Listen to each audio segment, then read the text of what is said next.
Hello friends, स्वागत है आप सभी का ईएससी मनकापुर के इस नए वीडियो में। आज का हमारा टॉपिक है आवेश के निकाय की स्थितिज ऊर्जा। इंपॉर्टेंट है आपके पाठ का। चलिए समझते हैं आवेश की निकाय की स्थितिज ऊर्जा है क्या। देखिए, मान लीजिए हमारे पास अनंत के पास दो आवेश हैं। एक आवेश हमारा Q1 है, दूसरा हमारा Q2 है। दो आवेश हैं। इन आवेशों को हमें एक आवेश को बिंदु A पे लाना है, दूसरे आवेश को हमें बिंदु B पे लाना है। और इन दोनों बिंदुओं के बीच की जो दूरी है वो r है, स्मॉल r। ठीक, फिर से समझ लीजिए, हमारे पास दो आवेश हैं अनंत पर, एक Q1 है, एक Q2 है। एक आवेश को हमें लाना है बिंदु A पर, दूसरे को बिंदु B पर। जिन दोनों बिंदुओं के बीच की दूरी कितनी है, तो स्मॉल r है। इस प्रकार का जो निकाय बनेगा, इस प्रकार का मतलब जो इस प्रकार का निकाय बनेगा, सिस्टम बनेगा। ठीक, और इस सिस्टम को बनाने के लिए जितना भी हमें कार्य करना होगा, कार्य करना पड़ेगा, वह कार्य हमारा क्या होता है, स्थितिज ऊर्जा। मतलब वही कार्य हमारी स्थितिज ऊर्जा के रूप में संचित हो जाती है। ठीक, चलिए तो समझते हैं इसको।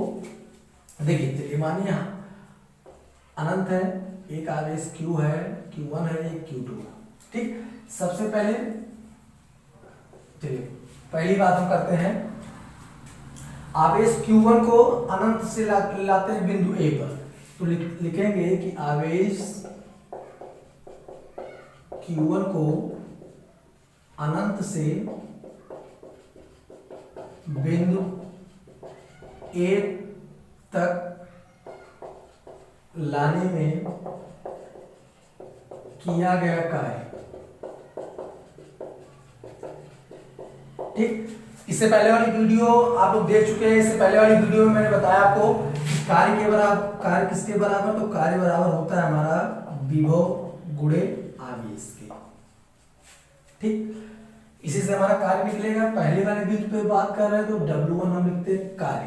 ठीक, विभव की बात देखिए, अनंत पे आवेश है हमारा, दो आवेश Q1 और Q2।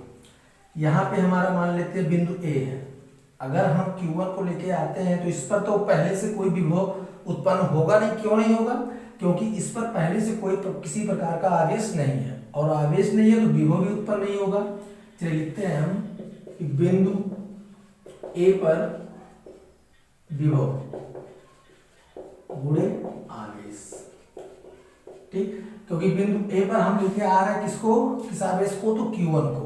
ठीक, तो बिंदु A पर विभव कितना होगा, तो भाई जब कोई आवेश है ही नहीं, तो जब आवेश नहीं है तो विभव हमारा शून्य होगा। तो हमारा W1 मिलेगा 0 गुणे आवेश। कौन सा आवेश लेके आ रहे हैं हम, तो Q1 लेके आ रहे हैं। तो हमारा जो W1 मिल जाएगा वो 0 मिल जाएगा। ठीक, ये हो गया हमारा पहला। अब इसी में हम दूसरे स्टेप पे आते हैं। अब हम Q2 आवेश को, मतलब Q2 आवेश को हम बिंदु B पर लेके आएंगे। ठीक, इसको तो हम Q1 तक पहुंचा दिए हैं। अब Q2 को बिंदु B तक लेके आएंगे। तो जब हम Q2 को अनंत से बिंदु B पर लेके आते हैं, ठीक, तो लिखेंगे कि आवेश Q2 को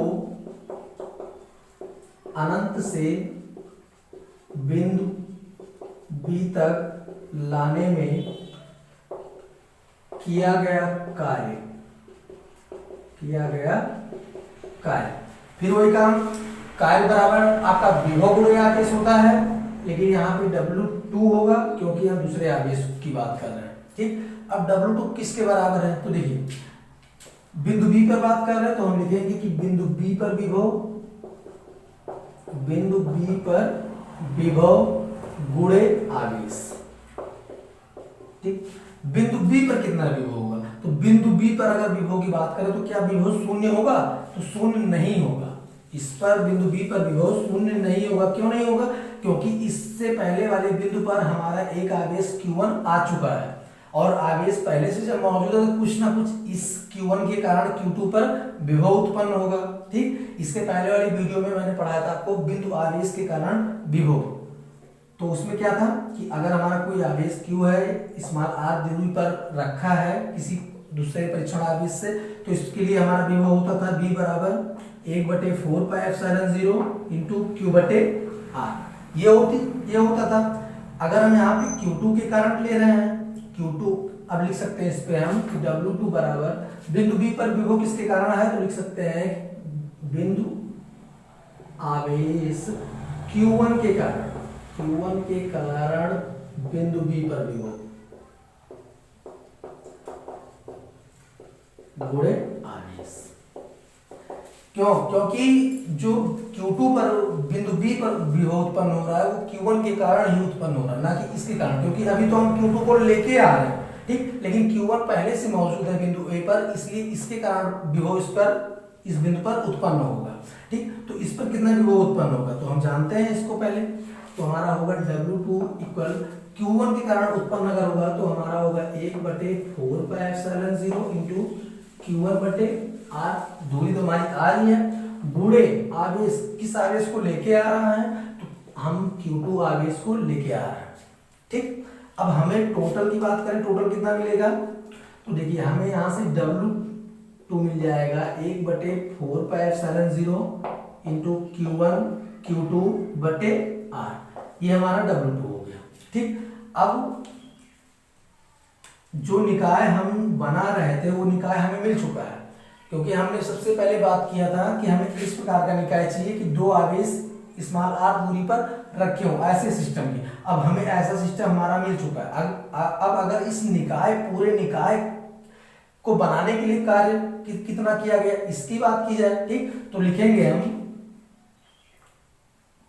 लिख लीजिए कि कुल निकाय के लिए काय, तो W जो टोटल होगा वो W1 प्लस W2 के बराबर होगा। ठीक, मतलब अगर हम Q1 आवेश को लेके आए जितना कार्य करना पड़ा हमें, और Q2 आवेश को लेके आए अनंत से जितना कार्य करना पड़ा हमें, दोनों को जोड़ दिया जाए तो हमारा निकल जाएगा पूरा टोटल निकाय का।